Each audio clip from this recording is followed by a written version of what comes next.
kundi talagang at least 2 kilometers of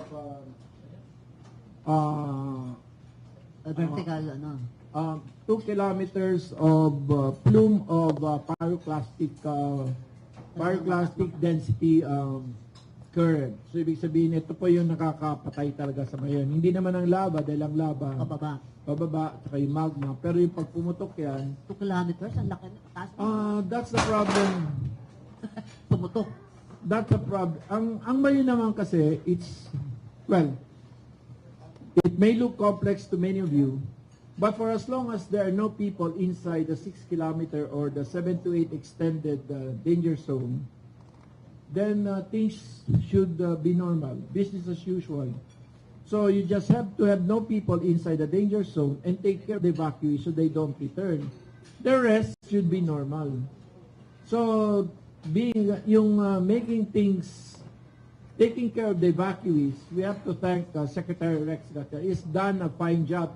Never in my 27 years as a public servant have I seen a DSWD so proactive, so anticipatory of the need. So, if you talk to all the mayors, I think they have enough for the 45 days. So, kumbaga sa nagsimula yan June 5, nagpa-evacuate June 8. So, they have, I think, at least till SONA, they would have at saka naka-preposition na rin po yung mga pangdagdag. Kasi last week, nagpadagdag ulit siya ng 15 days. So, andang-handa po ang DSWD para tumulong.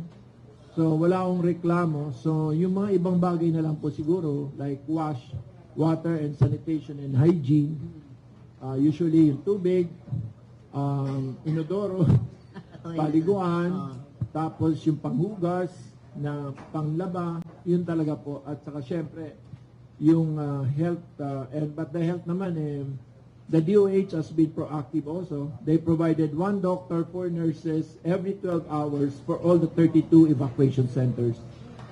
So actually in Albay, during my term, the health statistics in the evacuation center is better than outside the evacuation. There are lower morbidity, lower mortality, and there are less health problems because we are able to take care of them.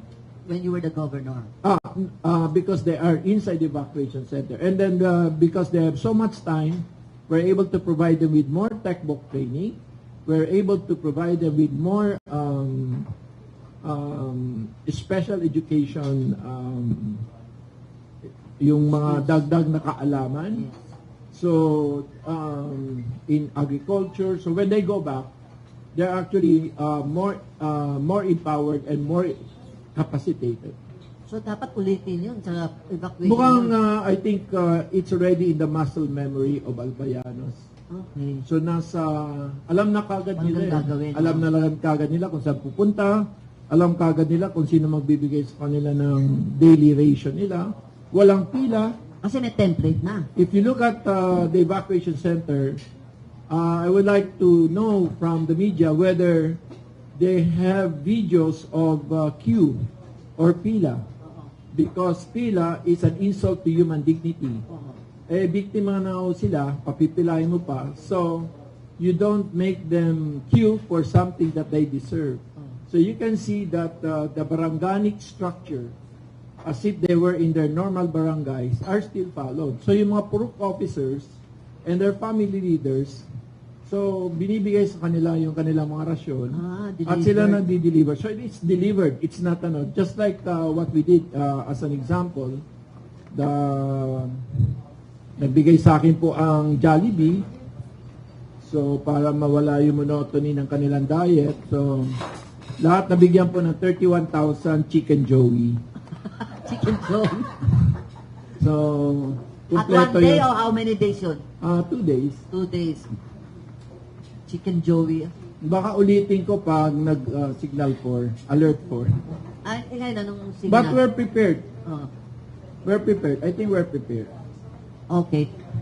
Those were very big, great endorsement, great recognition of what the DSWD has been doing. So, that's a plus. And the DOH. And the DOH. Kasi dati, nung panahon ko, ako ang naggastos sa mga nurses. Bakit, Yung sir? mga walang trabahong nurses, kinuha ko para sila magbantay sa lahat ng evacuation. Hindi ka makakapasok na evacuation camp kung hindi ka dadaan sa aming pong health station. Okay. May isang doktor. That's before pandemic. No, during an evacuation. Pandemic na. Ay, kasi pag magdala ka doon ng pagkain na panis, katulad ng okay. spaghetti, madaling mapanis, Oo. di magkakaroon ng food poisoning, di lalo po magkakaroon ng diarrhea. Oo.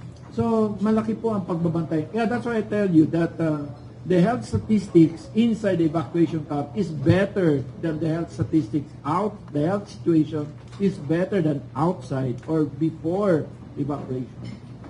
Okay. So, 2 points. DOH, DSWD, sa first year of And administration. of course, siyempre, pumunta doon si BBM. Okay. Inalam din naman niya yung anong mga kailangan. At saka tama yung mga tanong niya, hindi pera eh. Yung lagi niya tanong, ilan? Ang mga... Ilan ang kailangan na food pack? Ilan ang kailangan na nurses? Ilan ang kailangan na doctors? So, the budget was not irrelevant, but rather was secondary to him. Which to me shows na yung the kind of leadership that he has. So, he has genuine concern.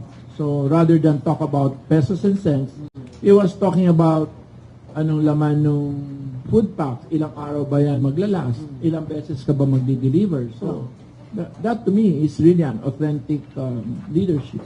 Because he was once a governor of Ilocos Norte, na like you, naging governor ka, you talk the same language. Yeah. Yes na lang ako. Anyway, maganda na yung scoring mo from BBM down. So, what are the negative sides during the 1 year of BBM? Wala pa nga tayo positive side eh. Positive na sa akin yung DSWD. Wala yun. Evacuation lang in terms of evacuation. Doon lang sa amin. At inyo, sa Bicol.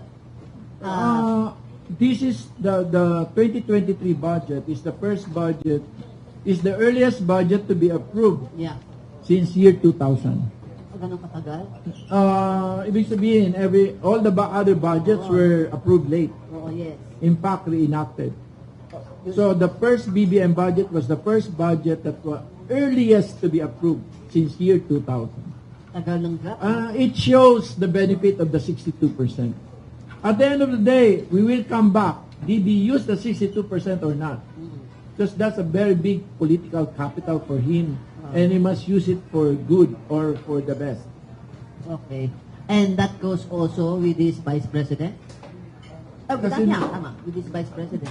Ang Vice President naman, nag-aantay lang yan para kung may iutos ang presidente, antayin mo mamatay ang presidente. Pero she's concurrently the Education Secretary. Sa tingin ko naman, doon sa number 1 achievement ni BBM, nandun siya. Kasi yung national reopening, nung mga panahon, urong-sulong pa tayo kung pababalikin sa eskwela. Oo. Pakaupo ni Sara, yung utos ni Presidente, pinatupad niya. Balik eskwela lahat. Oo. Alam mo, yun ang natitira. That's 27 million. Students. Oo. So, ibig sabihin, balik na kayo. Oo. So, that finally forced the body politic to essentially deal with kung meron man mga ramifications o mga unintended consequences o yung mga implication na hindi natin anticipated, gawa nga may COVID pa. Although that essentially started the de facto na wala na talaga tayong health emergency. And speaking of state, I will just ask you, what is the economic implications of the President having to lift the state of Kapihan? Sa Biyernes, pipirmahan po yung new Agrarian Emancipation Act. Yeah, Thursday nga pala. Dati hindi ako pupunta doon kasi gawa nga ng mga ART, antigen test. Wala na lang, sabi ni... Ngayon wala na rin sa House. Wala na sa House. So that means a free flow of people. So there's greater contact between constituents and their leaders. So to my mind, that is the greater significance.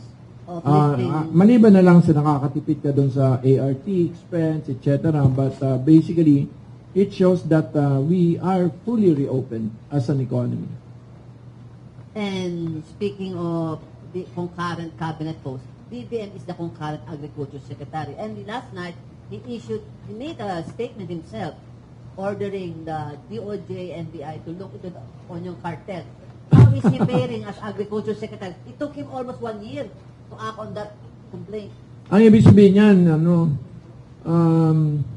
well, kung ako sa kanya, challenge muna niya yung customs.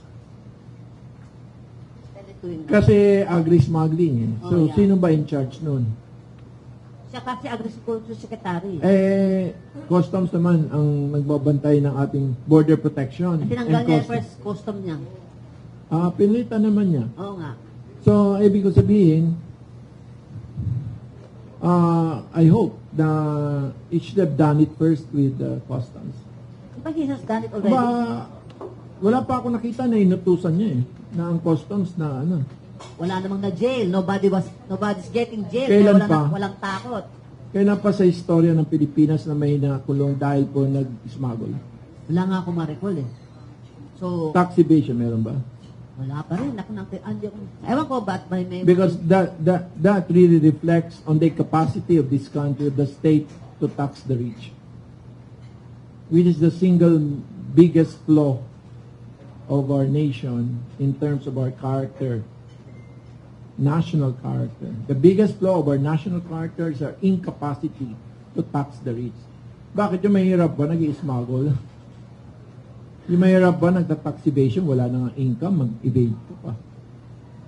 Pero your tax, so the rich with taxes has not been... Alam mo, marami kasi positive na nangyari ng panahon ni BBM. Tapos dinadala mo na ako sa negative eh. Oh. So baka lumabas dito ang headline. Ang headline yung negative. Anyway, pero tama yung ginawa niya na patuloy na sa NBI sa DOJ. Pero nung unang na inutusan yung NBA DOJ ni Duterte na patungkol dun sa rice cartel, wala rin nangyari. Oo, di naman allowed nobody. Photo op, nahuli. Afterwards. Ay, di si GMA, ha? Inisa-isa yung mga warehouse, pinabuksan. Yung sa rice no, natatanda ko. At si, napagalitan from head to toe, si, Bad, NFA sa dati, eventually replaced. Mga estudyante niya, makaklase mo sa Ateneo. Ako naman, lagi napapagalitan. Kaya nga. Sanay na ako. Ngayon, hindi ka na nakakagalitan. Ganun pa rin. Kaya nga, sir, nobody wants to, not even Congress, not any particular executive to tax the rich. Nobody wants to tax the rich. Well, we will go to that because I think at the end of the day, that will be the crux for the 62% of BBM. Really use the 62% to address fiscal consolidation. Because smuggling as well as tax evasion will undermine the strength of the state in order to create a better future and to deliver on its promises arising from its mandate. Pero unahin ko na muna yung scorecard namin. Sige, okay, go ahead. Kasi in-scorecard naman namin lahat to, nandyan sa inyo harap. Lahat naman ngayon may ganito na eh. Okay. So, merong yung mga evidence, pieces of evidence. May scoring kami eh. Isa-isa namin to. Pinaghirapan namin talaga. Overall naman, I'm giving him a better grade than he's giving himself. BBM, you mean? Oo, kasi yung management style niya eh. Now, which is very open to suggestions. Alam mo, makikita mo kagad sa kanya, mas dilawan pa siya kay Pinoy eh. Mas ultra-democratic itong bata natin ngayon. Na nakikinig talaga at very not sensitive, is sensitive to public concerns. To public concerns, basically. So, sa macroeconomic policy, mataas. For example? Makikita nyo dun sa... Ang dami kasi nito eh. Choose. Any top 3. Doon na lang. Yung GDP growth rate natin so far is one of the best in Asia. Average niya 7.2, first quarter niya 7.1, second, Q1 6.4. The 20-year average is 5. Pero parang, The peso did not collapse despite the US Fed rate hike. Akala namin pupunta ng 65. So, but you have to give it to Medalla okay. because he used a combination, strong arm tactic. He bullied the market. He used both the JIR, hindi naman niya inubos, Anong JRR? Gross International Reserve, tapos tinaas niya yung interest rate. Yung unemployment, bumababa masyado. Under him, consistently, from 6.4, nasa 4.5 na tayo, nagpo 4.2 pa. That's a lot actually, if you look at the numbers. Yung debt natin is under control. It's well within the forecast. Ang problema lang naman natin dito, yung utang natin, umaakyat kahit wala man tayo ginagawa dahil po sa peso, dahil ng US Fed. Ang US Fed kasi tinaas ang interest rate. Pag tumaas ang interest rate ng US Fed, ang tendency ng peso ay bumaba. Malaki ang utang natin na foreign. So, tumaas yung ating foreign debt by 250 billion kasing taas ng pagangat. So, umutang tayo ng additional 250 billion in peso. Pero kahit wala kang ginawa, tumaas pa rin yung utang mo, gawa nga bumaba yung peso dahil sa ginawa ng US Fed. So, para sa akin kung wala yun, di sana, mas lalong maganda po ang maraming pera sa economy. Debt to GDP. No, at least our capacity to borrow for future expansion. Okay. So, yung inflation natin mukhang magto 2.9% by year-end. Kasi mataas yung base last year. Kasi bumaba siya from 6 ano ba ngayon? From 6.4 to 5.1%. From 6.1 to 5.4, and most likely it will go down to 2.9% by year end. So, in layman's terms, explain mo sa yung pagbaba ng inflation niya. Ibig sabihin niya, mas mura mabibili. May isang example kami dyan. Tumaas po yung bili natin ng bigas sa mga farmers, pero po yung farm gate, pero yung presyo po ng bigas ay hindi masyadong pumutok. So, ibig sabihin, yung dati, na meron tayong intermediation dysfunction, ang tawag mo dyan cartel, mukhang nababasag-basag niya. Ang cartel sa rice. Basically, yung farm gate prices are going up by 10%, but the retail price went up by only 3.4%. To me, as an economist, that's a very good sign. It's a good achievement. Kasi middleman mababa na. Pagdating po sa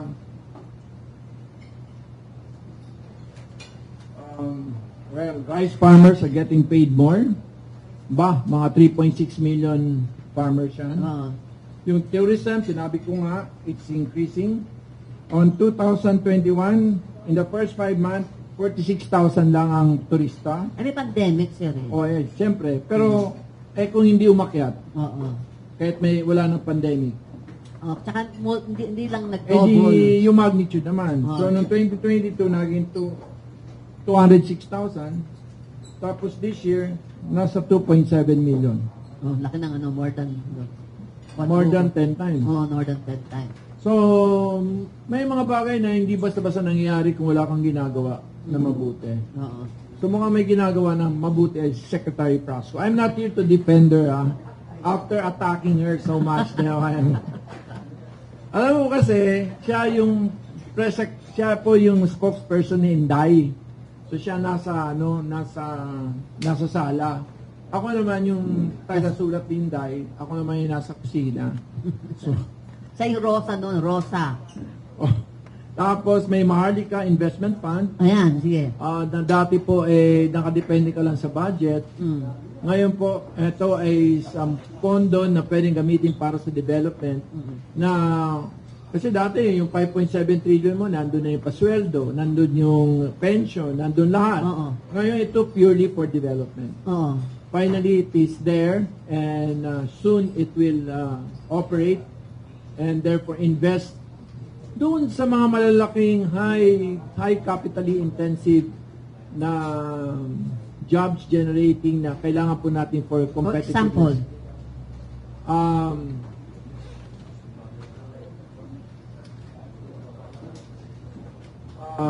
Katulad ng National Grid para bumaba ang presyo ng kuryente. Saka yung broadband na sinasabi mo? Yung national broadband na dapat dati 36 billion lang nung panahon ni Salalima. Oo. Ngayon mukhang 100 billion na. Oo. Tapos yung land distribution and emancipation reforms under BBM.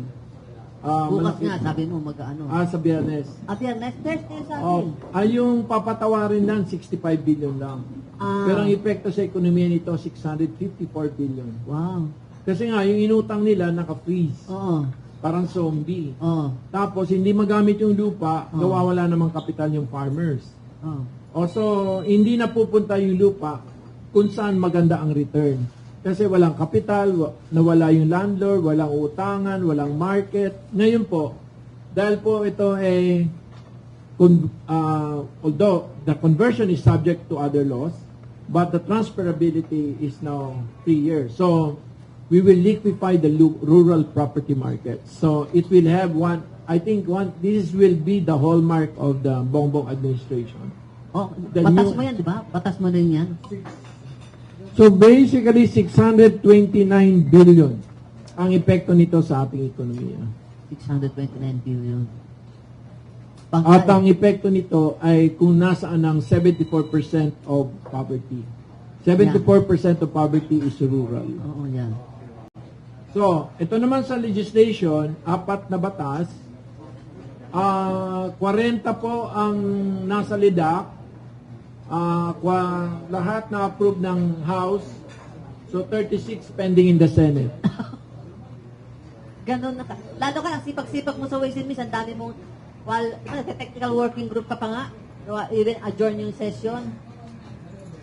So, itong mga major legislation, Republic Act 11999, ito yung sa AFP. Yung okay naman. Tapos, tenure. Yung RCEP na ratify, the new Agrarian Emancipation Act, the Maharlika Investment Act, establishment of the regional specialty hospitals. So hopefully the regionalization of the health system will become better. Mas makaka-deliver po under Secretary Herbosa. So, plus of course, the earliest budget to be approved in the past 23 years. Ito po yung mga LEDAC priorities. Makikita Aaten ka ba dyan sa LEDAC? Hindi ako masyado. Lang ako, substitute ako. Ikaw, chairman ng Ways and Means, and daming taxes na sinabi ni Secretary Benjokno, 7 yung minention sa amin. Ikaw na magkikerry. Bakit tapos ka na dun? Yung mga bago nila, hindi pa nila binibigay sa amin. Ano for example? Ano yung bago nila? Simulan natin sugar sweetened beverage. Kumikita tayo ng 50 billion ngayon dyan. 50 billion? Yes. Ang problema dyan is that the Philippines already has the highest sugar price in the world. Market. Except for Hong Kong. So, theoretically, dahil mahal, Di ka magkukonsume na marami. Pangalawa, we have the highest tax on sugar. In fact, there are only 2. Mexico and the Philippines. Sa Mexico, 3 pesos, sa atin 6 pesos. So gusto nila gawing 12. Baka pangatlo, ang per capita consumption natin ng sugar is only 22 grams. Ang US is 132. Mas malaki pa yung... Tapos, ang ating obesity, ang FNRI is 6, ang sabi ng World Bank is 36. Pero, di ko mahanap kung saan nanggagaling ang World Bank, pero kasi sila nag-a-advise ng health tax na to. In short, ang tunay na problema natin, malnutrition, hindi obesity. Dito lang sa lugar na to, isa lang nakita ko obese. Pwede ko pa ituro. Ilan tayo dito? 50? Isa lang ang obese. Sa kaliwa ko po.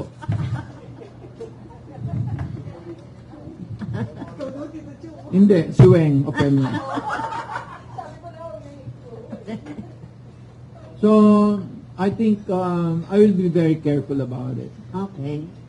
Otherwise, you will just hurt the poor, and you will just increase malnutrition. Naman sa junk food tax, ang problema ko sa junk food tax is the definition. Although there's a model also in Mexico, wherein if the content is 270 calories for every 100, then you impose the tax. They were able to raise 100 billion pesos Sa Mexico. to Mexico. Ang problema sa Mexico kasi ang kanilang obesity 76%. Malaki. Oo. So, sa atin, sabi ko nga, may 6, may 36. Okay. Kaya sa Mexico, yung 76, bumaba by 15% to 67. Obese pa rin. So sa atin, kung 6, 15% mo, magiging 5.5. So, ano naman yung incremental benefit? So in other words, it's just a revenue measure. It's not a health tax. So ang problema ko dyan, pangalawa, yung junk food dahil marami yan asin. Pinag-aralan namin kung asan yung asin, 69% ng lahat ng asin sa pagkain ay galing ang hilig yun sa sausawan. Oo, yan. Okay. Wala sa processed food. Asan ma? Pahingin po dito ng isang ligo or anything. Asan ba yung mga dilata dito? Makikita nyo doon na yung asin, hindi ganun karami. Eto. Tingnan mo. Andito ba? Wala eh. Walang... Nakalagay is slightly salted. Pero pag ang 69% ng asin ng Pilipinas kinukonsumo dahil ang hihiling natin sumausaw, magdadagdag, etc. So, lalo na yung mga politiko. 69% of all the salt in the Philippines are added. It's not intrinsic to the product. Okay. So, sino ngayon ang bubuisan ko? Si Mang Tomas, si Patis, Silver Swan. Filipino. 90% ng asin sa Pilipinas is imported. So, do you want to put an excise tax on asin? Ang liit-liit ng value nun, ha? So, how do you tax it? Upon removal?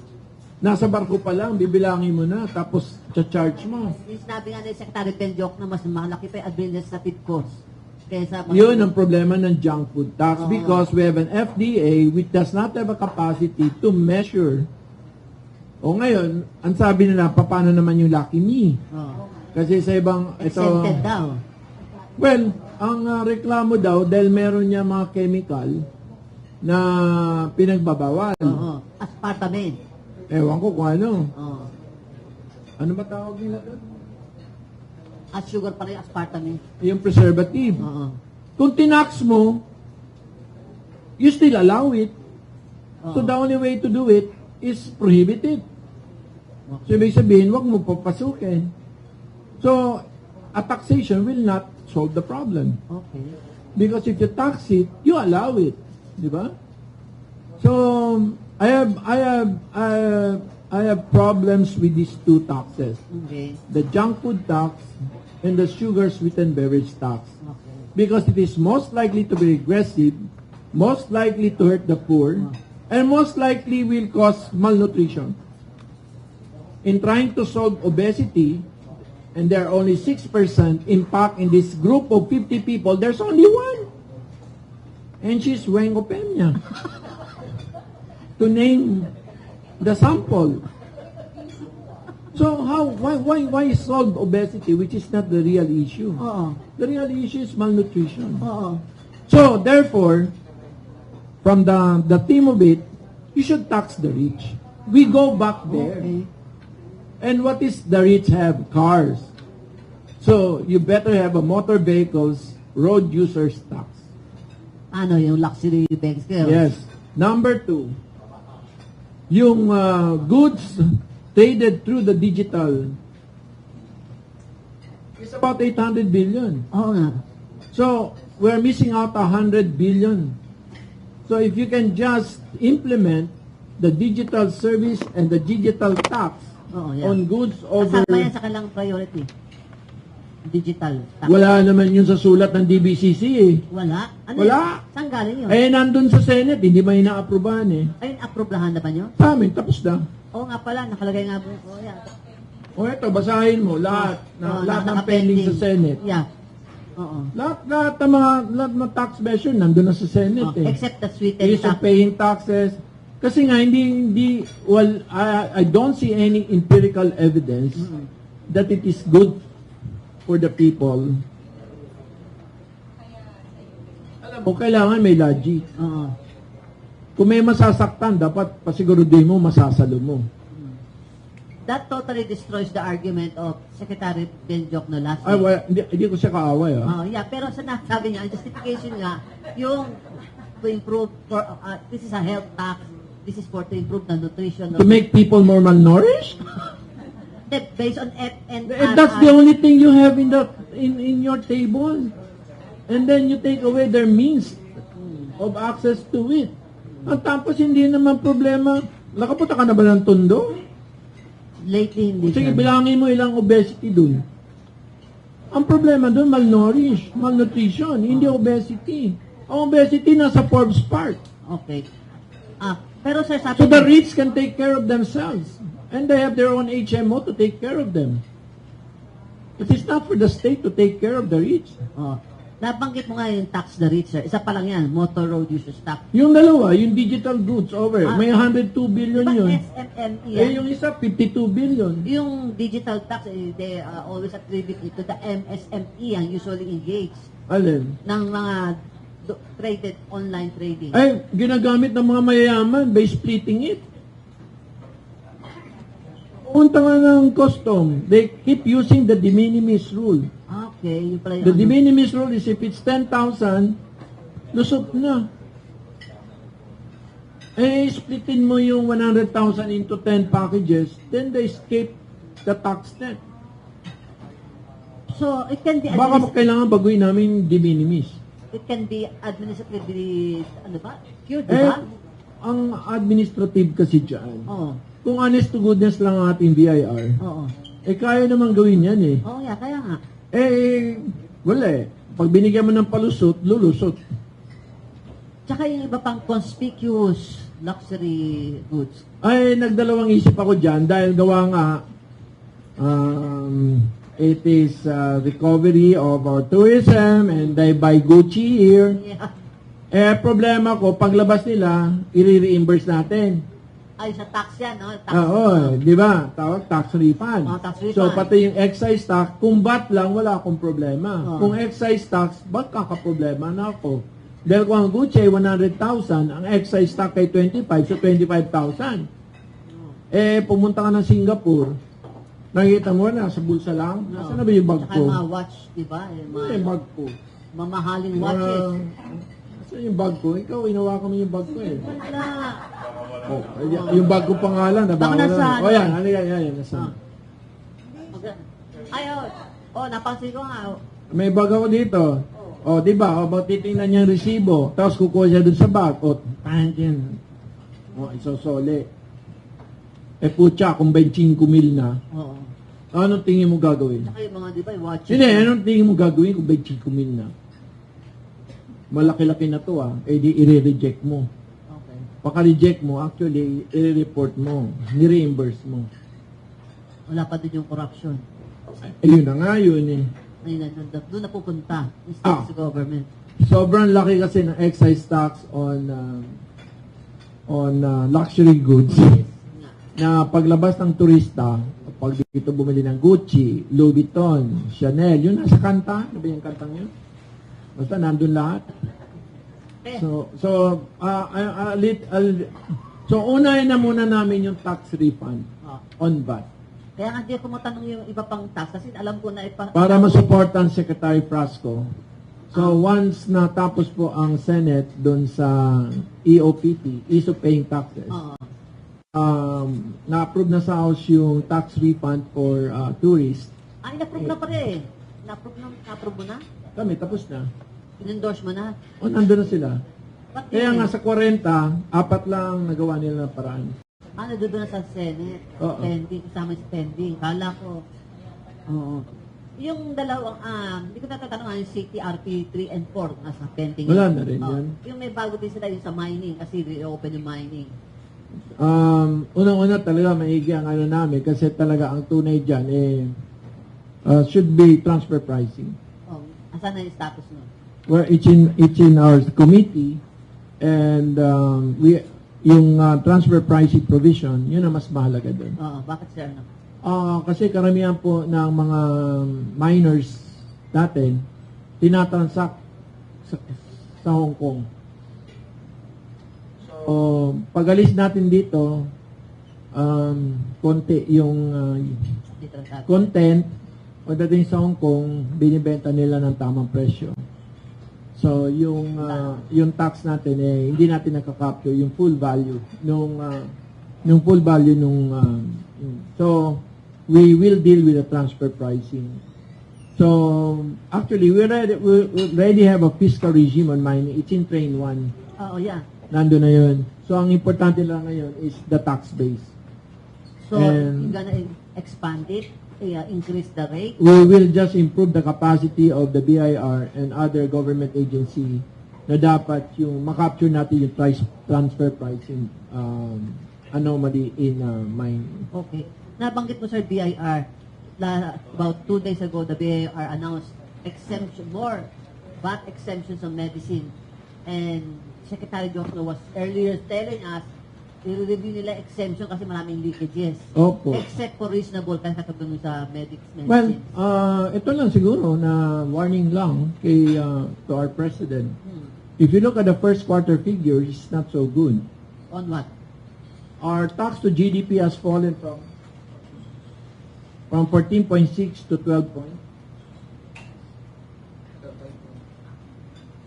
Our tax to GDP has fallen from 14.6 to 12.4%. Dahil nga sa leakages or what? Economic slowdown? Collection efficiency, Okay. non-responsiveness of the tax system to the emerging trade pattern. Oh, may bagong... Well, lahat na digital. Yes. Pag nag-11.8 yan, I think it's fiscal crisis. Ay, may ko na naintindihan yung fiscal crisis mo. 11 pag nag-11. Pag 11.8. Because our capacity to provide for the needs of our people Oo. and to pay for our liabilities. In other words, in terms of our sustainable debt, Oo. I think 11.8 will be at a critical stage. How would you reconcile that to the Secretary Ben Jokno's crediting Bakit the... lagi mo ko inaano Kasi, with Ben? last week sa guest namin, he was crediting BOC and BIR for efficiency, higher collection. BIR kasi, on the first 5 months, their revenues went up by 0.5%. Tapos The economy went up by 11. dapat mas malaki kasi So usually, their elasticity should be higher. So there's a problem with our internal taxes. Samantala, yung custom was up by 13%. But that's because we're taxing the production abroad because of our heavy importation of agriculture. Our domestic agriculture is only 2 trillion. Our imported agriculture is 2.4 trillion. higher pa rin. O kaya nga maganda na si Presidente ang Secretary ng Agriculture. Yes. Oo. Para yung mga kailangan for Yung domestic. fertilizer, imported Ay, fertilizer. hindi. Kailangan niya. Ang Ayaw. number 1 dyan, irrigation. Okay. Kasi 18% ng land natin is irrigable, but only 8% is irrigated. So, the biggest But El gain... Nino pa tayo. How will El Nino affect your projection? I appeal to the President to please approve the Department of Water. Make it urgent. Certify it. We need a more efficient and rational allocation of water. And water is everything to agriculture. 90% of rice is water. Kaya nga, sir. In the meantime, di ba, na-back burner yan during the first regular Ay kasi session. gumawa ng EO yung DNR. Yes. Ayaw nila mawala sa kanila Yes. yung water quality. Yes. And But that's a very parochial view of their role in water management. we were told by Secretary Ben, 40 agencies, water agencies, kaya So, kailangan ng apex body. But beyond apex body, because irrigation is the real need, and the biggest component of the Department of Water would be National Irrigation Administration. And one of the most trusted person of the President, si Administrator Guillen, ng niya. now heads Niya. Eddie Guillen of NIA. And I've talked to him when he was in Bicol. Nakita ko kung paano for the first time in my life as a politician na nagkaroon po ng convergence for Irrigators Association. Nandun lahat na mga pwede makatulong sa Irrigators Association. He was able to assemble all of them in one place. and all the IAs in Bicol were there. So I think this guy has the right ability and has the right tama kanyang worldview with respect to how to move irrigation forward. Yung National Waters Resources Board, in the meantime, in transition ang sabi nila, justification. They will be the core of the Department of Water, but they will not be the biggest component. The biggest component will definitely be tatlo. NIA, LUA, MWSS. So, you have also a bill, di ba? On that department? It's been approved in the House. Approved na yung ano? Yes, it's in the Senate. Naman? And it's been approved twice already. And I headed the technical working group twice already. The previous Congress Yes. nga pala. Got told then. So, I'd take this time because magsusona si Presidente. Oh. Kaya nga, I'm bringing out that we are very close to the precipice of a cliff in terms of our fiscal conditions. You have a BIR whose growth is only 0.5% versus the total nominal GDP growth of 11%. Number two, our tax to GDP in the first quarter is only 12.3 versus last year of 14.6. You're only about 5 basis points away from a fiscal crisis, which means that in terms of the debt sustainability model will not allow you to provide for the needs, the current needs of this generation, as well as invest for the growth of future generations. That I'm talking about capital expenditure. Kaya, diyan pumapasok. So, anong pantapal dyan? Ano? Ang pantapal dyan, maharlika at saka privatization ng NAPOCOR. So, so para sa future needs natin, because you have to invest, kailangan mo magtanim. So, yung privatization ng PAGCOR at saka ng Maharlika. Yung PAGCOR, baka kumita ng 250. Maganda po ang palakad niya ng PAGCOR. Binisita ko, tingnan ko numbers. For the first time, walang corruption. I've seen the numbers of PAGCOR. It can only happen because there is less rent-seeking activities inside PAGCOR. Hindi dahil classmate ko po si Altenco sa Ateneo. But I think he's doing a good job there. The numbers are really impressive, and therefore I think they will get a good price for it. And number two is Maharlika. So at least we have something to invest for the future. And so how do you provide for the current needs? Like wage increase. Nag-wage yung private sector. So ano ba sunod dyan? 5 taon na walang wage ang mga militar. MUP. Since 2018. MUP sila, may problema. Saka na yung MUP. Dahil I have a different, I studied MUP for 42 hearings. So I wouldn't like, I'd rather have the Saka na yan. Kasi nabanggit mo yung May solution yan, kaso gusto nila, prinsipyo hindi solution. Number two, yung wage increase. Wala pang wage increase ang sundalo. Di ba, nung panahon ni Duterte, lagi silang may increase. 5 taon nang wala. 2018, 19, 20, 21, 22, 23. The last one is 2018. Pati government, the entire government, civil na. Kailan ba yung JR1? 2018 din. 5 taon na rin. SSL. So, meron bang SSL na Kaya yun? nga. So, we have this combined needs. Yung the future needs that you're mentioning. Okay. Number two. In short, I think fiscal consolidation is already a national imperative. Okay. There's no do's, there's no ifs or buts or excepts. I think the challenge to the BBM administration is fiscal consolidation. And if you keep relying on tax collection efficiency, look at what BIR is doing. Their collection is up 0.5%, 0.5% versus a GDP nominal increase of 11%. So, So, would you still rely on collection efficiency? If that is the performance, you'll be a cheap collection agent. Other sources. In short, you need new sources of income, new streams.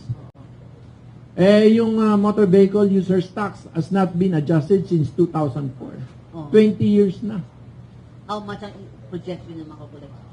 Initially, ngayon sana 9 billion, but next year, 2 billion. 4-0, ba't tumaas? Siyempre, yung mga truck na sumisira ng kalye, bubuisan mo. Tsaka may-ari naman yan, mayayaman eh. Bakit? At saka kung kahit ipasok nila yan, maliit lang. Nasisira nga mga kali natin. Yung mga kotse, dahil siya nagkukos ng traffic. And pollution. Well, marami ng EV. Oh, yeah. Pero, di ba yung mabalitan tayo dito, sir. So, dalawang bagay. Yung digital goods, goods over digital market, or over digital. Goods over digital space can raise 102 billion. The total goods traded over the digital space is 850 billion. So, how much ang 102. 102 billion. Yes. Sir, my last question before I open to the floor. Wag na. Yung MUP lang, kasi the elephant in the room. The elephant in the room is that there has been a solution that was agreed to by everyone when there was an ad hoc committee convened by Congress. Last Congress yan, Last Congress, which I headed. Oh, yeah. Which all the services agreed to, is that there will be a 10-year social compact. Okay. That everything stays the same, but there will be no increase beyond 3%. Okay.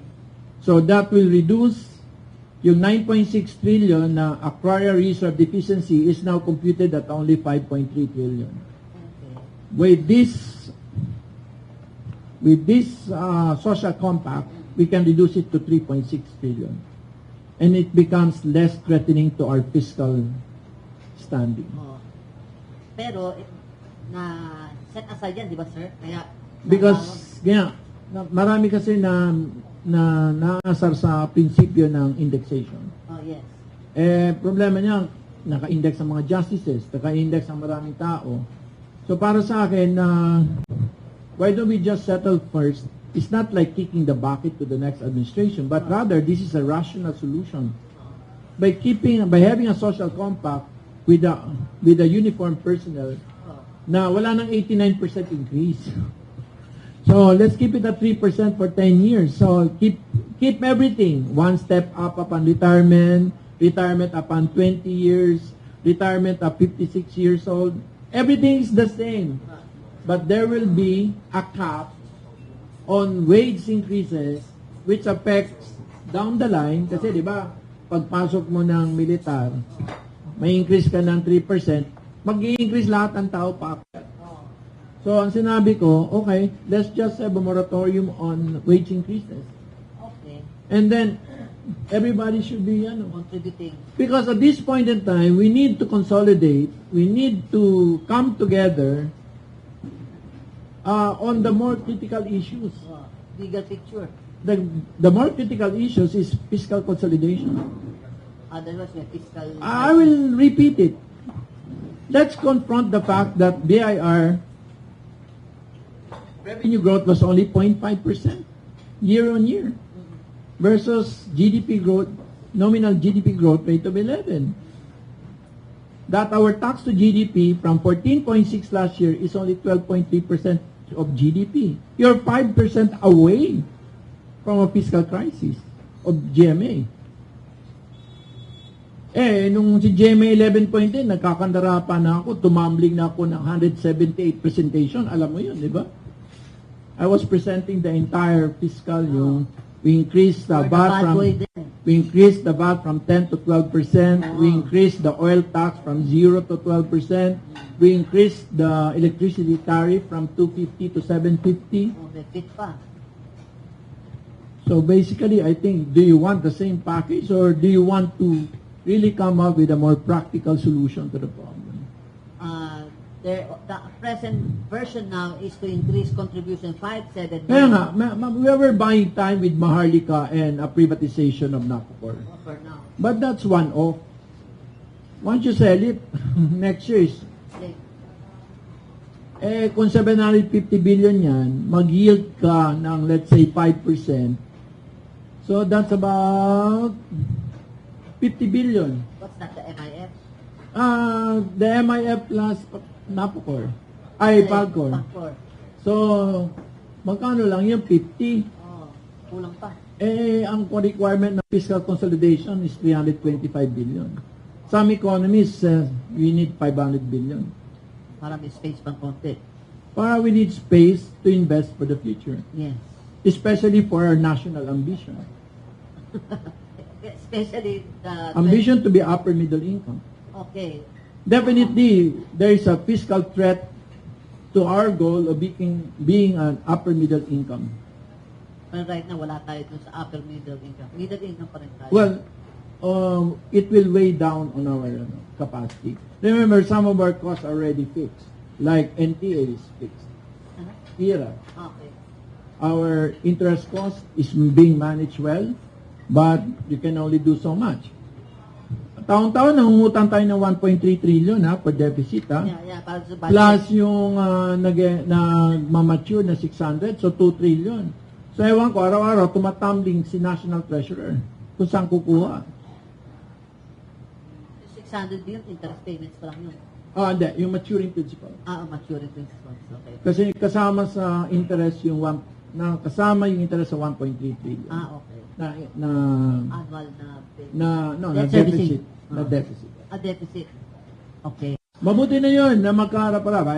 I thank, salamat po dito sa forum na to para may labas naman natin bago mag-SONA. Yeah. Para the President can come up with solutions, inspire the people that we have solutions to these problems. These are not, as I've said about Frasco, we all make mistakes, but hindi naman siya irreversible.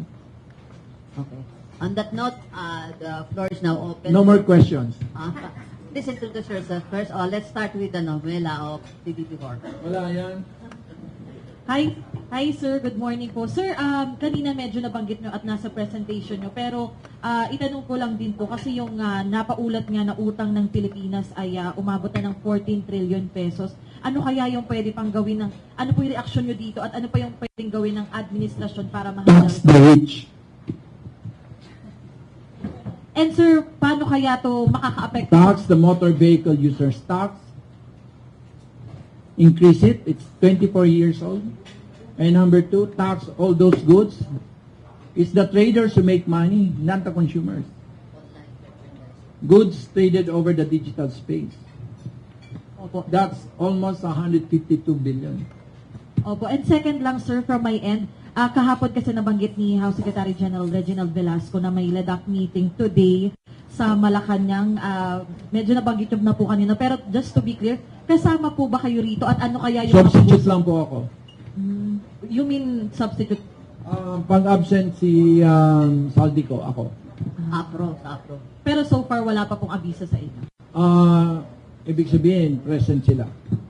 Thank you po. Tatlo lang kasi from each house. Sino yung tatlo sa house, sir?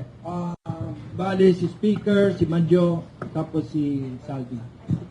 Sir, ano po kayo yung expected natin na magiging bunga nitong meeting nila at kailan kaya ito isa sa publiko? I think very transparent naman sila right after. Usually, katulad itong LEDAC, nandito naman yung lahat ng LEDAC. Nakikita mo naman dito, yung 40. Diba? Ang laki ng utang ng Senado. Oo nga sa 40 in-approve namin, 4 lang. Congressman, itong performance ba ng Senate speaks ill of Senate President Subiri's performance? Out of interparliamentary courtesy. Chris Jerry na lang, yung Saka counterpart mo. nasa na sa akin dun sa estate tax eh. Okay. Yung counterpart mo na lang, si Senator Sherwin Gatchalian, anong message mo sa kanya? Kaibigan ko yun. Kaya nga sa kanya katenga lahat eh. Ha? Sa kanya lahat nakapending eh. Siya mag-account nun eh. Anong message mo lang? Appeal mo na lang sa kanya. On a personal note, kung ayaw mo ng... Uy, friendship! Pag-alamin na natin to. Doon naman kasi sa house. Beshi! Beshi! Hindi, friendship. Friendship, okay. Doon naman kasi sa house, ang nangungulit si Speaker. Okay. Partner! Yeah, friendship partner, yung mga terms natin sa Tuesday Club. Pero okay na yata sila sa AOPT at saka sa Pipita. Oh yeah. Para bumaba po yung wish natin sa yung wish natin sa dollar deposits ay maiakyat kasi it's unequal. Yung wish sa peso deposit 20 pero ang foreign currency 0. So madaya. Yung ano nga, FDI natin mababa rin, di ba? Aakyat din yan. Foreign direct investments. Aakyat din yan. What's stifling our FDI? High power cost, but we have a solution. Kasi ngayon, papasok na tayo ng mga LNG. Yung renewable kasi, ilan na ba percent ang renewable? 15%? 20%? Ang renewable, walang VAT, zero VAT, at saka wala excise. So, yung LNG, ginagawa na namin zero VAT, tapos no excise. Patas na ba yan, sir? Ang LNG may patas na? Opo. Tapos sa House, na Senate na rin. Hindi pa ba? Okay. Sir, you have a scorecard po. Yes. And what's your overall rating kay PBM? Better than his own self-assessment. 8.5. Actually, given the number one, which is his management style, actually, it is much higher. Kaso, I'm bogged down by the specifics, di ba? Kasi kung ganyan ang pananaw mo na sa iyong pamamahala, yung mga mabubuting mga idea ay mas madali pong may sa polisiya. Kasi has been very open at saka very consultative sa loob ng at saka doon kung nanood ka sa Albay nung mag-preside siya doon sa NDRMC practical. Mantangin mo, wag mo ako bigyan ng mga peso sign. Bigyan mo akong ilan evacuees, ilang Sino nasabihan yan? Yung regional director ng DSWD. O talaga. Si Laurie yun. Media yun. Hindi mo napag-utusin. Mads from Net 25. Hindi ko kilala yun. Kilala mo yun? Saka seminarista yun. Sakit mo na.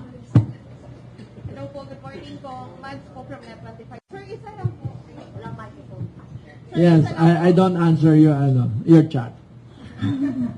Sir, yung sa tingin nyo ba, kasi ang sabi ngayon ng mga tao, dapat daw hindi napalitan yung it's more fun in the Philippines. Kasi malakas naman daw, okay naman. Oo nga, may prueba na mas malakas kaysa Wow Philippines. Doble. Kasi 9% increase. Over 12 years, ang It's More Fun. Sa Wow Philippines, it's only 5% over 6 years. Tingin mo ba, sir, dapat palitan ko ng Wow Philippines? O dapat minintay na lang mo? Hindi kasi ako creative expert eh. So, I'd rather... Kasi kung ako, I will answer that once I have the focus group discussion, I have the eminent persons group, and I have the usage, attitude, and image survey on the test marketing of a particular slogan. Pero dapat ang slogan hindi masyadong malayo sa realidad. So, kumusta na ba yung mga airlines mo? Puro cancel. Kumusta na ba yung mga airports mo? Kumusta ba yung mga immigration mo na maraming tanong bago ka mapalayas? Kumusta naman po yung mga hotel mo? Maganda ba service? Kumusta naman ba yung mga kalsada mo? Papuntang ano? So, affordable ba yung mga hotel rates and airplane rates? So, sa pananaw ko, branding or rebranding is a fool's exercise unless you know your product. So, define the product. So, we need we need sulong turismo. Kaya yung ginawa ni Duterte para malaman kung anong gusto ng tao eh. Sulong ekonomiya, sulong agrikultura, magkaroon tayong sulong turismo. Para alam natin kung ano yung mga limitation natin. Kasi, gagawa ka ng katulad sa amin sa Albay dati, ang ano namin warm albay kasi may init talaga. Ay talaga naman mainit si Mayon, mainit kami magmahal. Warm welcome, warm hospitality. Mainit kami magmahal sa maling tao. Sili. Masili kayo, masiling labuyo. Sili, kaya we wanted. So it was compatible to all the elements of our product. So, sir, yung Love the Philippines, hindi nag-represent. Mainit na pagmamahal. Ang hirap kasi yung pagmamahal laging napupunta sa maling tao. Pero sabi mo, di ba, yan kay Sarah yan, mahalin Pilipinas. Sabi mo, Uy, chika lang yun. You're not supposed to say that. Ayoko na magbigay sa'yo ng comment. I-block na kita. Paki-block na nitong babaeng to. hindi ko naman alam, ikaw nasa kusina, ako nasa labas ng bahay, outside the You're not supposed to say that here. Sige. Sir? Yes. Yes, hi sir. Good morning. Cian from CNN Philippines. You mentioned that you're willing to help Secretary Frasco using your personal experience as former Albay governor. So off the bat, what are your suggestions to her to further boost tourism? Alam mo yung unang ginawa ko? Etnografiya. Kaya kitang-kita mo dun sa nakalagay dun sa budget na yon. Consult NHCP and consult NCCA. What is it? Ethnography. Tinignan namin kung ano meron ng Albay in terms of history, our language, our culture, our no. So we started with an ethnographic definition of Albay per town, per everything. So actually we started with that. And then we looked at, let's say, kung ano yung natural resources na rin namin. So there's so many other steps. But sabi ni Socrates, know yourself.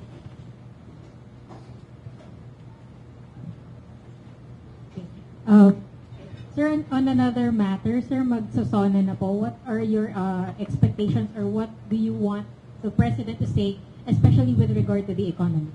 I want him to pull the horns of the bull.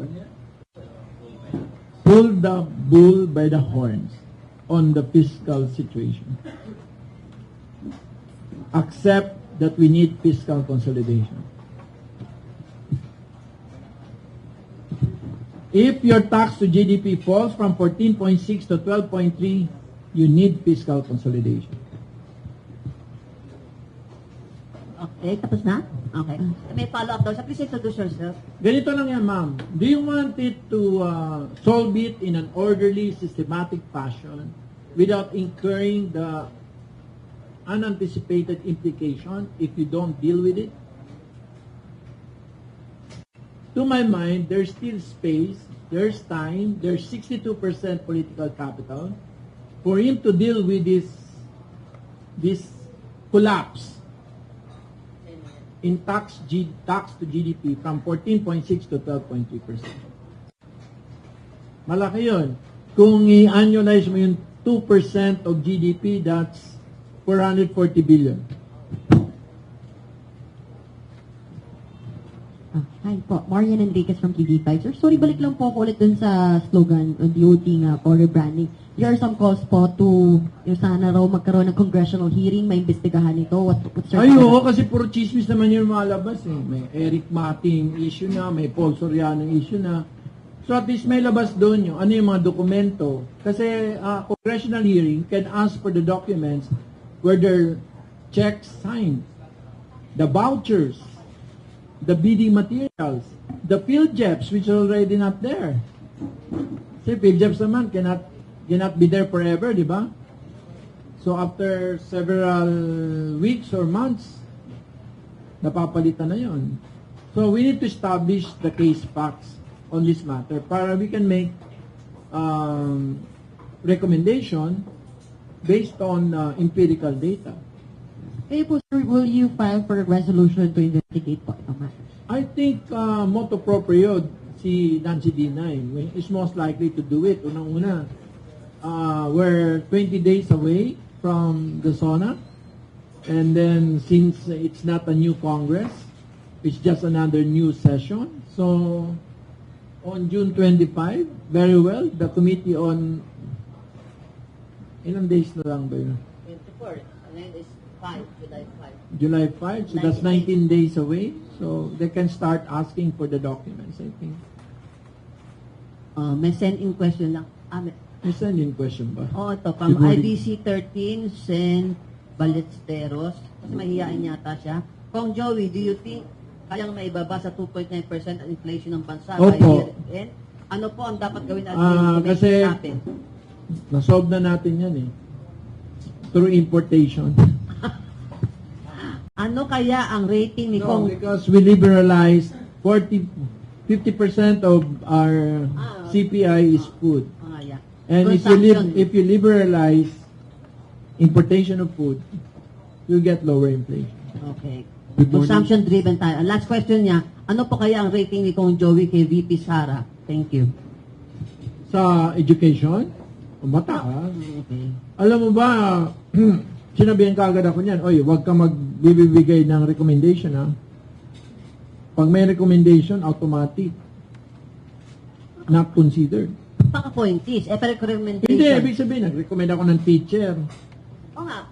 Kung recommended education. Kaya hindi na ako nagre-recommend ng teacher kasi sabi niya, bawal ang recommendation sa DepEd. Yung solutions. It may be small, but it shows you the kind of worldview that now, or the kind of culture that is promoting within DepEd. Pero mga recommendation mo, economic measures eh. Ay, hindi. Nag-recommend ako ng teacher na ipapasukin sa Pulangi South Central Elementary Kaya nga. School. Pero yung mga recommended measures, dapat Bawal na nga. pati recommend. Pag ka nag-recommend, automatic. Yung ni-recommend mo, hindi. No, I mean yung Tapo na. economic measures na, di ba? May mga measures. Well, he's Secretary of Education. You must give him the highest honors for reopening the school. Because there were still doubts whether it should be reopened, partially. Yung ROTC, anong stand mo? Return of ROTC niya. Well, I think at this point in the cycle of nation building, you know, China, Korea, Japan, they were able to build into their educational system love of country. Dito sa atin, our love of country is only when Pacquiao wins in Las Vegas. I think they were able to build into their educational system, and one of them is ROTC. Okay. Good morning po. Saan? Alvin Talabello from UTV News. Kung gusto na namin malaman, do you have proper talks with Secretary Frasco following yung mga statement niyo sa kanya? And if so, sir, ano na pag-usapan niyo? Nahiya naman ako chat-chat namin. Siyempre, nag-thank you. Pero are you satisfied sa assurance niya na patikim pa lang daw yung unang video? Kaya nagsimula ako. Yung sinold niya, drama-free. Yung isa sa biggest fiasco sana. Which is really preventing the oil spill of 800,000 liters in the center of biodiversity of the world, preventing it from hurting 194,000 coastal siyempre fishermen, coastal, no? Oh, yeah. 194 fishermen. Bakit? Binigyan nyo ba, sinaluduan ba ng bagsak sa Frasco for that drama-free solution to the oil spill? So you have to give it to her. She's hardworking and she knows where her heart lies. Nagkatawa na ewan ko ba itong DDB na to? Kung bakit siningitan ng ano. Every 5 seconds was a deception. Ikaw nga unang nakapansin, wala yung ano mo. When there's smoke, there's fire. Okay. Kung di mo nga may singit tama yun, ibig sabihin may singit ka ba? Makikilala mo naman kung may kabit ang asawa mo, wala nang oras para sa'yo. Okay. Congressman, good morning po. Isa Umali po from DCW. Apo. Sir, kahapon po, binana ng Valenzuela yung mga FOGO. Then last time po na nag-guest po dito si Finance Secretary Benjamin Jokno, ang sabi niya, let's get rid of FOGOs. Your thoughts po? There's a law, and you must repeal it. And you can only repeal it by going to the Committee on Ways and Means. Ano yun nung As far as I'm concerned, and as far as the Supreme Court is concerned, it is one of the best tax laws ever in this country. yung tax. Pogo is now thriving in Kampuchea with 600,000. Gray area, no law. It has 250,000 in Thailand, no law. It has 180,000 in Dubai, no law. Oh. Sa atin may law. Nagkaloko. Sa atin may law, Nagkaloko. pero, so I think First, wala man tayong investment. Pera ng mga... what if Philippine Overseas Gaming Operations?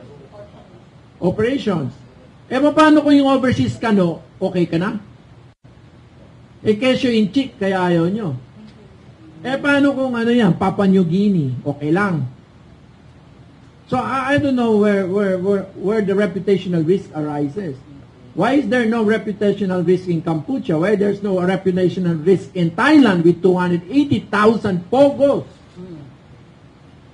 And in Dubai, there are 180,000 pogos. They migrated there kasi dito, we don't know how to deal with them.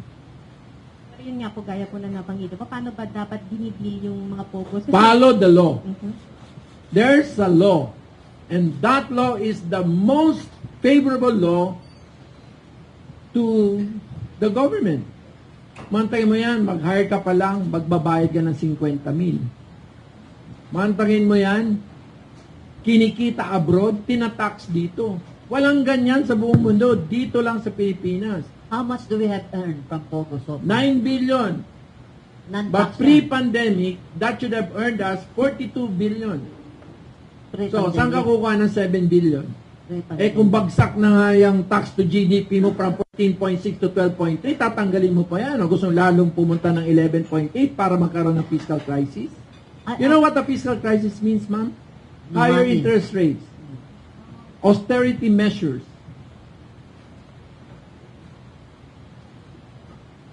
Limited social services. That is one of the best tax laws ever. So you better repeal it before you start talking about it. Ayoko pong painitin So if you no, but if you want to repeal it, you start with my committee. Pero yun nga po may binabanggit. And I will not. Aha. Because we work so hard on it. It is recognized as one of the best tax laws ever that is favorable to the Philippines. So in short po, hindi po kayo agree. Therefore, why don't you just transfer them to Cambodia? And they did. Dapat 49 billion ang revenues niya. 42. 42. Nagkaroon pandemic, naging 9 billion na lang. Kasi naglipatan na, di ba? Pinauwi na sa China yung ano. Wala naman China na dun eh. Karamihan mga nasa Pogo, yung mga nagbibisita na marunong mag-Mandarin, mga taga-Malaysia, Tsaka Indonesia. Yung real estate implications pa, di ba? Yung mga nakwento natin. Well, yun na nga. Siguro mga 450,000 square meters of empty seats. Di ba? Nagkaroon ng konting complications sa real estate natin yan. I don't know. I cannot define the reputational risk with respect to Pogo. Oo. It's simply because there are Pogo companies poaching against each other. Tsaka mga criminals. And then the police allow themselves to be used by one of these companies. Tsaka yung criminals, di ba? Yung Which criminals? Yung mga Mayroon ba namatay dahil sa Pogo? yung mga criminals. Hindi nga. May namatay na ba dahil? Yeah. May pinatay ba dahil sa Pogo? May rape cases ba? Meron, di ba? Yung mga Wala. Chinese national There is nothing in the police blotter about crimes related to Pogo. There's only poaching. Poaching. Ano nangyayari? Kasi nga, wala nang Chinese tourist. Ang pinanggagalingan ng Mandarin-speaking Pogo agents are Mandarin tourists who are able to get AEP or SWPs. Temporary, Pinapasok niya. Ilan ba yung turista sa China ngayon? 47,000? Ilan na lang Pogo natin? From the height of 320, we're now down to 44,000. I cannot define the crimes against Pogo. It rests in the imagination who are against it. Good morning, Kong. Reaction nyo lang, sir, any comment on timing ng NBI probe on Sibuyas cartel as ordered by PBBM? Buti na yun. Kasi ang accusation is that it is the customs who are doing the smuggling. So, better na an external force to do it for us. So, okay, it's good. So, but of course, I would have given the Bureau of Customs. Kasi yung revenue increase naman ng custom is 13%. Compared to 0.5% for BIR. Pero may smuggling pa rin. Despite smuggling. Dapat ano ba? Dapat ang BOC, dapat efficiency. Kasi sabi mo, 0.5 lang yung BIR ang BOC. Something higher than 13. Reiteration lang ulit kong assessment ngayong PBBM 1 year in as a president. Bakit Alam mo, with 62%, he could have done more. Pero, ang pinakita lang niya, yung kanyang persona as a very ultra-democratic leader. So, kita mo kanya yung openness niya sa ideas, his receptiveness to concerns of the ordinary people. So, makikita mo, para sa akin, yung management style niya, maluwag. At yung mga tingin ko nagbabasa to ng newspaper at nanonood to ng TV Hindi lang to nagbabasa ng memo. So it's very responsive, I think, to the needs of to the more expedient and the more Last question sir, my answer. Even though in our economics aspect ng Pilipinas, satisfied kayo of what action ng ating presidente, sir? I think he must deal with fiscal consolidation. Consistent naman ito. Sa pang pet bill mo na napapabayaan sa Kongreso, creation ng Department of Disaster Risk Resilience. Alam ko, nung pang-pass Congress... kasi lagi meron tayong right sizing. Oo, yeah, oo. Pero ito kasi, meron ng dating batas, Republic Act 10121, which was built on the Albay model. Yung NDRIMS. Ang wala doon is that it merely establishes the primacy of the local governments in responding to disaster. May mga local na-overwhelm po sila. So, kailangan we must organize the national effort. So, yun po ang sanang, kasi nakita natin yan, nung Yolanda, hindi kaya ng Tacloban at ng buong Leyte, para po, alam mo, may golden hour kasi yan. Alam mo, Albay, our religion is zero casualty. And that is in the fundamental basis of the Jesuits, that every person has human dignity, and therefore has the right to live despite the risk and despite its poverty. Yes. So, hindi ibig sabihin na dapat namamatay pag may peligro ay dapat mahirap. Kahit mahirap, may karapatan makasurvive po ng pagputok ng bulkan. So, doon po, may 10,000 namatay. Karamihan po na nakatira po sa tabi ng dagat. So, hindi nila kinaya dahil nga may limitasyon po. So, kailangan natin immediately a national agency that will essentially fill in the gaps, especially between the mounting risk of climate change and complex interaction with geological risk. Nasa Pacific Ring of Fire tayo, nasa earthquake belt tayo, plus dorma tayo ng climate change. So, yung combination ng itong tatlo, plus of course, the vulnerability of our people. Kasi pag mahirap ka, wala ka dun subdivision, safe ka dun. Nandun ka sa tabi ng dagat kung saan isang storm surge, tigok ka.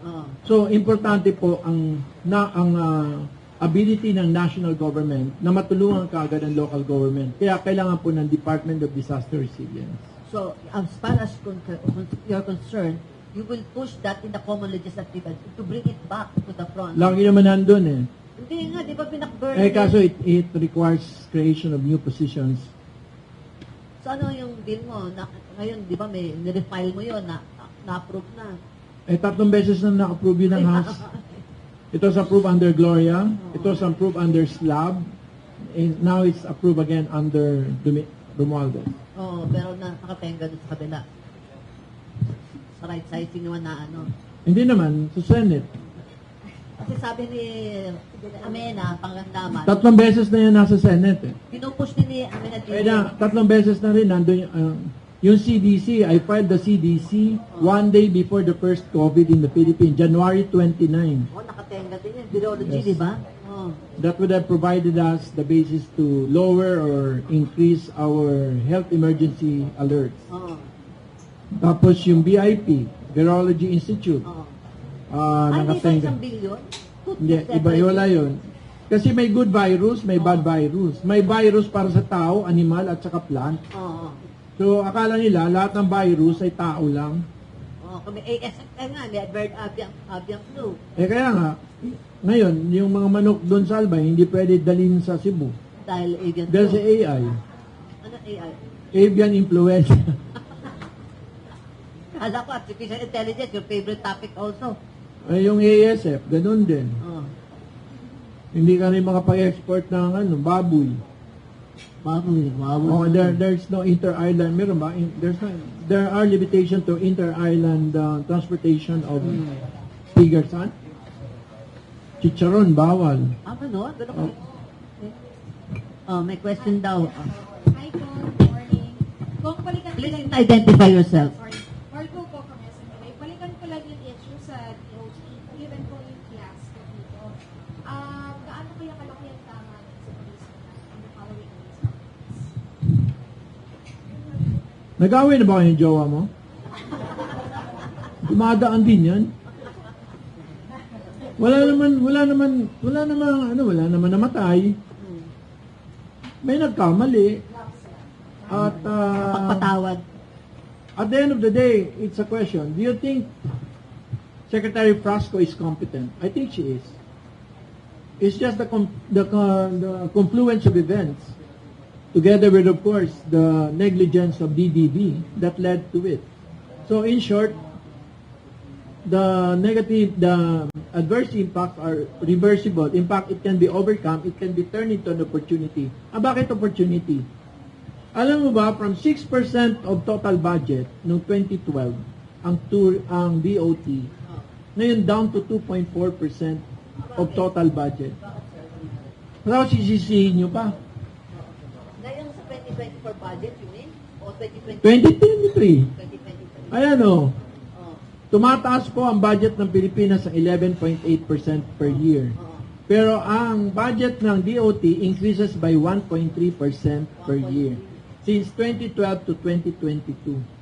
So maganda na rin lumabas yan para makita ng mga congressman, ng DBM, ng lahat po na economic managers.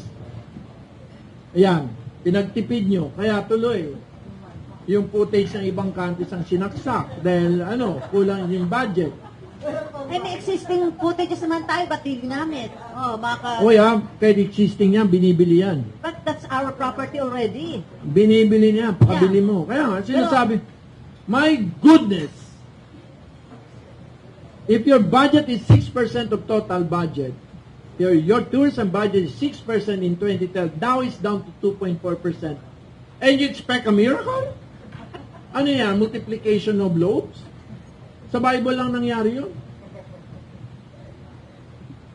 Kung anong masasabi mo doon naman sa mga taong ang panawagan ay mag-resign na sa Secretary Frasco dahil sa malaking negligence? OA. Too much overacting. Una-una, pinatanggal natin yun, tinanggal. Inimbestiga. Ano pa gusto nyo? So, sa tingin ko, ang kailangan lang establish the facts.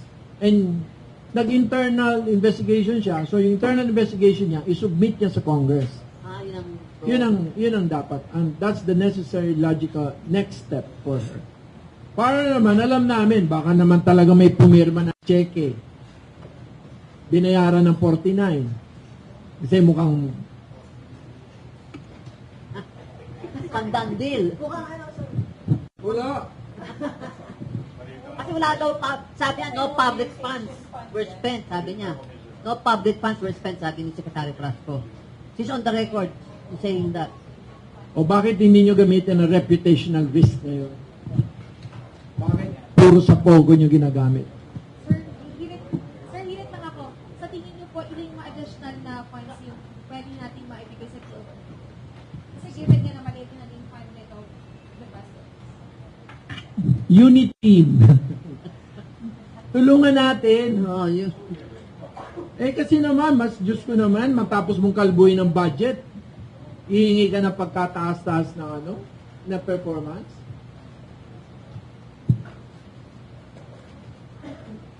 So, I don't think, it's proportional. the tourism budget from 6% of total went down to 2.4%. The total budget of the Philippines went up by 11.8% per year since 2012 to 2022. And the tourism budget went up by 1.3% per year in the same period. Now you're asking for miracle of the multiplication of loaves. From business, Jade Buhoy po from Golden Nation Network. I would like to ask po regarding the Mayon volcano po. Since Mayon volcano's activity heightened po and there were increase in number of affected residents, particularly those who reside within 6-kilometer permanent danger zone, what are your preparations or are there any proposed initiatives to help those people in Albay po? Or may mga partner government We have po kayo in well-trained local executives. Our mayors are well-trained. What we need is more trucks from the army. Dati kasi nandun yung 901. They provided us 47 trucks. So we were able to evacuate 30,000 people more in one day. Now, without those trucks, it will take us more than 1 week. So, alam mo ba, pag pumutok yan, it is 1,400 Fahrenheit and it goes down 740 kilometers per hour. When you're there, you're dead. So there is no rescue in a Mayon eruption. There's only evacuation. So, for the safety of our people, we need to evacuate the extended 7 to 8 extended danger zone. And we need the trucks of the army, basically. ASAP, mobilization. They should be mobilized already. They should be prepositioned. Right now, I think the biggest number would be in Legazpi City. I would like to add some more po. May partner agencies po ba kayo in resolving this issue? Usually, the national government. In terms of mobility, it will be the Philippine Army and the the AFP and the PNP. Pwede niyo po ba, ang statement po, paano po ma-assure yung mga tao sa Albay that they will get help? Well, disaster risk reduction is the DNA of an Albayano. For so many years, we chose to live beside the volcano. And therefore, we are prepared to do what is needed if you want to stay living beside the volcano. So we know the risk, and evacuation is like a community prayer. We follow ang utos ng Diyos because evacuation is really a prayer of a people together telling God, we're following you, we're staying away from the danger. Because that is really the essence of living beside the volcano. Naka-add mo yung typhoon, sir, Parehas din yan. maglalava, di ba, pag yung the lahar. araw, Kaso mga 3 hours lang yan. Additional po, sir, last na po. May natap na po ba kayo na other city para po dun sa ibang mga nakatira na in case po dumating man yung... Well, they can coordinate with the local disaster risk reduction management council. Sana yung mga tents ni Biko, tents ni Binay, hihiramin sana namin para mas livable po yung aming pong evacuation centers. So, well, nananawagan ako dahil kung biglang lumobo yan, from 21,000, aakyat po yan ng 50,000. Ganun. So, yung 30,000, yung first 21,000, we were able to do it in 4 days. But this one, once it's alert for, my goodness, once it erupts, then you have very few hours. 1,400 Fahrenheit, dropping at 750 kilometers per hour. You cannot outrun Mayon. So right now, 21,000 ang sa evacuation center. Ngayon. 21. Pero with alert for, you need to evacuate 30,000 people more. Nakapag-discuss na po ba kayo sa other local government units ng ibang... Hindi kasi ako ngayon ang local government official, but I support them in terms of food, in terms of their logistical requirements. May chicken joey nga for 2 days. Coming soon pa, no? More. Kung may donor. Okay, may follow-up daw? Sino may follow-up? Ano? Yung rate daw ni Cong sa mga cabinet. Cabinet, anong rating mo daw sa mga cabinet members naman? Same question kanina. We'll do that one by one. One by one. Oh, kasi iba to may based We can do it. evidence. No, we can do it by policy. Mm. Magbabasa na nga ako para hindi ako, I'm not, veering away from The script. script.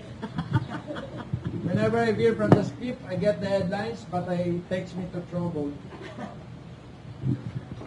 In terms of key appointments, they're conventionally qualified, but could use younger but qualified appointments for balance. BSP ang latest. Anong comment mo? Magaling yun. Remolona. Kilala ko yun. Kasi I work in Banker din. Switzerland. Oo, banker. Sa Basel yun eh. Okay. I think he should appoint more people like Rex Gatchalian. Okay. Young, active, proactive, dynamic, innovative, and in fact, we provided them with intellectual support for his food stamps program, Okay. which is being linked to DA, Oh, yeah. to production. It was Yeah. here when we agreed to that. Management style, basically non-confrontational. President always stays above the fray, willing to listen, work with individuals from all sides of political spectrum. Oh, nga. Lalo-lalo na sa amin ng mga nag-Lenny. Has avoided accusations of Pakiulit lang. has avoided accusation. How can I be chairman of the Ways and Means when I was on the other side? Oh, yes. Effective. Best proof. Fiscal. And the top 2 position in Congress was given to Bicol. Fiscalizer. That's why you're called a fiscalizer. No, I'm not a fiscalizer. I'm a team player. The fiscal. Has avoided accusation of historical revisionism over political vengeance, except for IME. Foreign policy, closer with the U.S., but friendly tone with China. I give him a 9 out of 10. Okay. Making PRC unable to be confrontational with the Philippines, but has reaffirmed traditional alliances. People's Republic of Defense China. policy, I gave him a 9. Emphasis on peacekeeping role of AFP instead of insurgency fighting. And he addresses root causes of rebellion through socioeconomic programs, not warlikeness in tone. AFP modernization in EDCA in full swing, most advanced weapon system now being used in exercises. Hindi nyo lang nahalata. Modern na tayo. In terms of macroeconomic policy, 8.5, isa lang naman problema, fiscal consolidation. Okay yung inflation, okay ang unemployment, okay ang growth, okay ang peso at interest rate. Trade and industrial policy, ratified RCEP, may IRR na yung PSA, full entry ang renewable.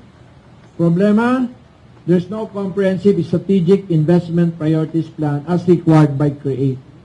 So calling FIRB, labor policy 8, wage increases generally approved with little resistance from private sector, easy dissolution of the March 2023 transport strike, indicates low labor dissatisfaction, no major worker protest, need to work on apprenticeship, upskilling strategy, and preparedness for threats posed by artificial intelligence on BPO sector and the creative industry. Health policy 8.0, regionalization of healthcare should be PBBM health legacy. Signaling of structure of PhilHealth reform by transferring PhilHealth to OP, need to work on nursing shortages, sufficiency of PhilHealth coverage, delay in appointment of DHO, okay, meron na. Education, too early to judge, but K-10 curriculum reforms will be rolled out this year. More teaching and administrative officer to solve perennial problems of admin work by teacher. National Learning Recovery Plan is now in the works, will be rolled out in including extended the school calendar. My goodness, haba. So, mas maraming oras matuto at hindi sinisiksik sa ilang oras. Agricultural policy, he could very well be the fisheries president. Pasensya na kayo. At huwag magalit si Presidente. His lowest grade is in agriculture. Is the concurrent agriculture secretary. Kaya nga, 8.0. Okay. Dapat ito binigay niya sa iba. Okay. So, Pero, how soon dapat na i-give up? Tingin ko, dyan muna siya. Oh, para yung mga kailangan sa ibang department. sino nominee mo? Wala, siya. Yung New Agrarian Emancipation Act will definitely improve agricultural Sa growth. Friday ang signing. Energy policy is very good.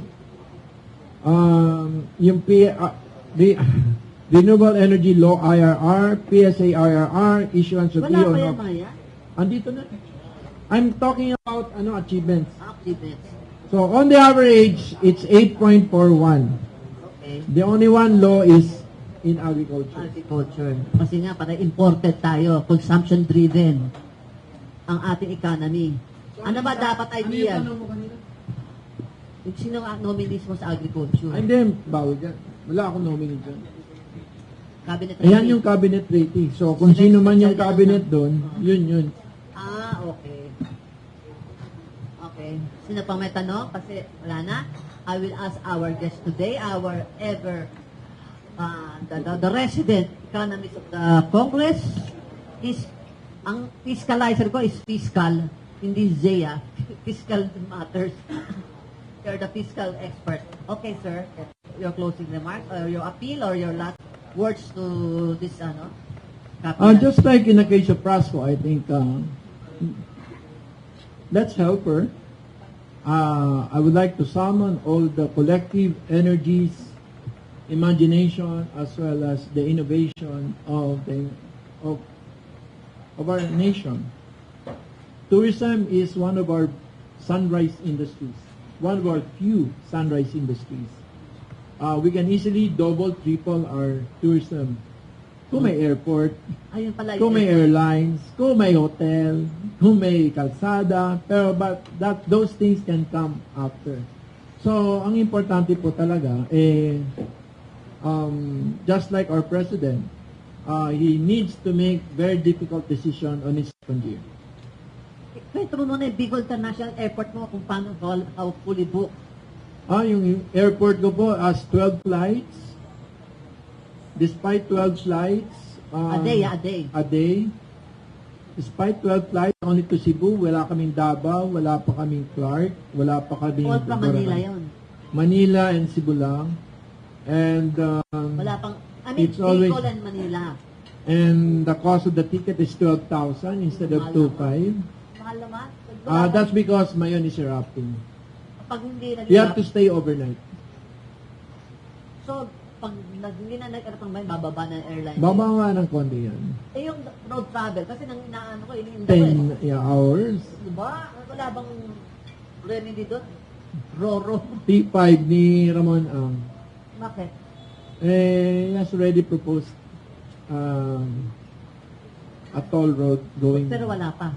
Wala pa, hindi pa tapos T4 eh. Diyos ko dahil. Santo Tomas to Lucena eh. Layo na. Nalayuan ako, kailangan airport to kasi otherwise, Kaya tingnan mo naman nangyari sa taas, di ba? T-Plex. T-Plex Plus pa. Oo. C-Plex. So, masyadong neglected ang Bicol, samantalang ang Davao, ang dami na yung mga foreign loan funded projects. Ngayon nga, sa kolong ko, na-itimize ko yung mga foreign loan funded na punta sa Davao lahat eh. Siyempre, yung dating presidente, tagot yun. Ay, kaya nga, ngayon, napapabayani ng Bicol. Wala namang attraction doon. Anong tour sa... Hindi, yung Mount Apo. Pero inactive naman yun. You're answering your own question. Thank you. Finish your closing remarks, sir. Wala, maraming salamat. Ang sabi ko nga, magtulungan muna tayo. May oras para magbatikos. At saka may pagbatikos naman na constructive.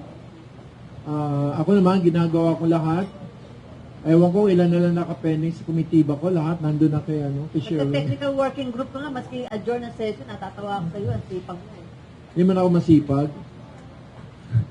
Kailan bumawi. Outside, nasa kusina ka pa ba? Di ba wala ka na sa kusina? Alin? Ngayon, outside the kusina ka na, di ba? Nandun ako sa Biyernes. Principal author ako. Emancipation. Yung condonation po ng agrarian loans. Ilan ang Bicolano No, because in 2002, I started it. Governor ka nun? No, I was congressman. Congressman, Ilang Bicolano farmers ang mabebenefisyuhan nun sa Biyernes? Wala ko. I haven't counted it. Yeah, dapat alam mo yan. 85,000. Ang dami pa lang, no? Oo. So, yung utang nila, wala na. Oo. Wala na incumbranza dun sa kanilang titulo. So, They can use it as capital. Saka yeah. sabi mo, real Pwede na estate. isangla. Yung rural estate. Pwede na ibenta. Okay. On that note, I would like to thank the good senator, the good congressman from the 2nd District, Albay. Di ba, nominate pa nga maging finance secretary siya? What happened to the cabinet position? Yung cabinet position. Di ba, na-rumor ka nagiging... Nag-cabinet na ako para kalagi nasa dulo ng flagpole. Bakit? Anytime yung magpalit ng hangin, mahuhulog ka talaga. PMS ka nga pala, no? Presidential Management No, I Staff. was Presidential Chief of Staff Chief and of Staff. PMS Oh, GNP. together under GMA. So I was the first person to see her when she awakes and the first person to see her before she sleeps. So, if she wakes up on the wrong side of the bed, patay ka. Ikaw agad na. Anyway, thank you very much, Cong, for... That's the definition of my job as Presidential Chief of Staff. Sir, you said something about BBM support Yung? Because Amy does it for him. Ano yun? Hindi ko na-pick up. Hindi ko na-pick up yun. Okay. On that note, I would like to... Sir, yung ating, Sir, please accept our token. Baka naman puto galing Bicol yan, ha? Eh, yan yung captain ng kaya ng ating anniversary. Saka to, bamboo. Your favorite. Bamboo. Made of bamboo. Wala namang pangalan ko. Kasi Sa'yo na lang yun. Teka, baka mo tayo. Hawakan mo. Ano yan? Mag-chat mo na, mag-chat.